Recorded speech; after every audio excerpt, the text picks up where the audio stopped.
நீங்கள் பார்த்து கொண்டிருப்பது உங்கள் பப்ளூ கிட்ஸ் டிவி. நல்லவர்களைப் போல் இரு நாளடைவில் நல்லவனாய் மாறுவாய் கதை. ஒருமுறை திருடன் ஒருவன் விமலபுரி நாட்டு மன்னரின் அரண்மனைக்குள் திருடுவதற்காக சென்றான். அந்த சமயம் அரசர் தமது குலகுருவுடன் ஏதோ பேசிக் கொண்டிருந்ததைக் கண்டான். மறைவாக ஒளிந்திருந்து அவர்கள் என்ன பேசுகிறார்கள் என்று அவன் கேட்டான். அரசன் குலகுருவைப் பார்த்து, குருவே, நீண்ட நாட்களாக எனது மகளுக்கு திருமணம் ஆகாமலிருப்பது எனக்கு மிகுந்த மனவேதனை தருகிறது என்றான். உடனே குலகுரு அரசனைப் பார்த்து, அரசே, கவலைப்படாதே, பொழுது விடிந்ததும் நம்மூரின் எல்லையில் உள்ள நதிகரைக்கு உன் காவலர்களை அனுப்பு. அங்கு பல துறவிகள் தவம் செய்து வருகிறார்கள். அவர்கள் பாவம் ஏதும் செய்யாத மிகவும் நல்லவர்கள். அவர்களில் ஒருவர்தான் உன் மகளுக்கு ஏற்ற கணவர் என்றார். மறைவில் இருந்து இதை கேட்டுக்கொண்டிருந்த திருடனுக்கு ஓர் எண்ணம் தோன்றியது. நாம் போய் நதிக்கரையில் துறவி போல் அமர்ந்து கொண்டால் காவலர்கள் நம்மை அரசனிடம் அழைத்து செல்வார்கள். அரசனும் தன் குலகுரு சொன்னபடியே அவருடைய மகளை எனக்கு திருமணம் செய்து கொடுத்து விடுவார்.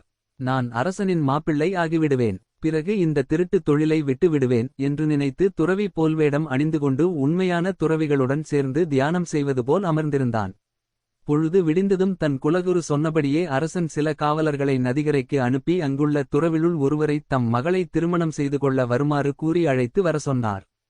காவலர்களும் அரசனின் ஆணைப்படி நதிகரைக்கு சென்று அங்கிருந்த துறவிகளிடம் அரசர் தம் மகளை மணந்து கொள்ள அழைத்து வருமாறு கூறியதாக ஒவ்வொருவரிடம் கூறினார்கள்.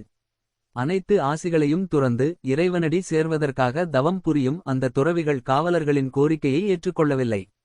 காவலர்கள் இறுதியில் துறவி வேடம் அணிந்திருந்த திருடனிடம் வந்து, சுவாமி, நீங்கள் தான் அருள் புரிய வேண்டும்.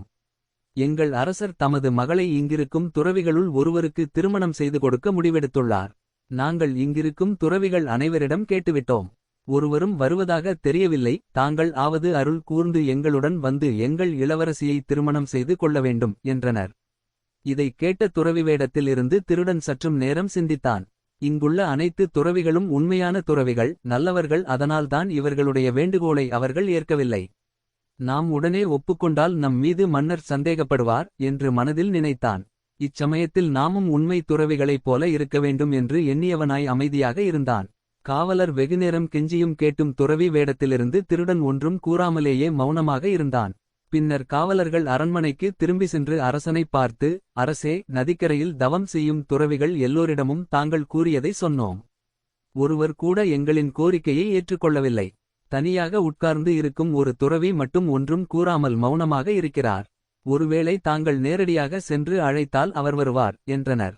அரசனும் உடனே புறப்பட்டான். அரசன் துறவி வேடத்திலிருந்து திருடனை பார்த்து, ஐயா, தாங்கள் அருள் கூர்ந்து என் மகளை திருமணம் செய்து கொள்ள வேண்டும் என்றான். அரசன் கூறியதை கேட்டதும் துறவி வேடத்தில் இருந்த திருடன் ஒரு கணம் சிந்தித்தான். இந்த நிலையில் உண்மையான துறவி என்ன பதில் கூறுவார் என்று நினைத்து பார்த்தான். உண்மையான துறவி ஒன்றும் கூறாமல் மௌனமாக இருப்பார் என்பதை அறிந்தான்.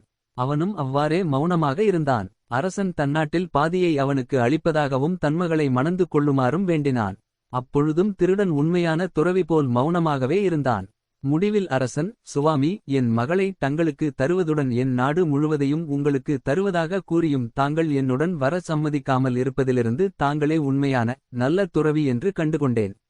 தங்களைப் போன்ற ஒருவரை நான் இல்லற வாழ்க்கைக்கு அழைத்ததே பெரும் பாவம் என கூறியபடி துறவி வேடத்திலிருந்த திருடனிடம் காலில் விழுந்து வணங்கினான். இதைக் கண்ட துறவி வேடத்தில் இருந்து திருடன் ஆழமாக சிந்திக்கத் தொடங்கினான். நாம் உண்மையான நல்ல துறவி இல்லை, நல்லவர்கள் போல் வேஷம் போட்டுக் கொண்டிருக்கிறோம்.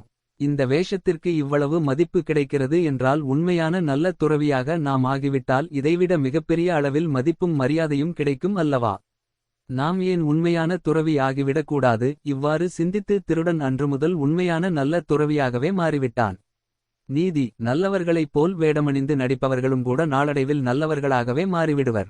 உண்மையிலேயே நாம் நல்லவர்களாக இருந்துவிட்டால் நமக்கு கூடுதல் மதிப்புதானே. எனவே நாம் நல்லவர்களாக இருப்போம். நன்றி.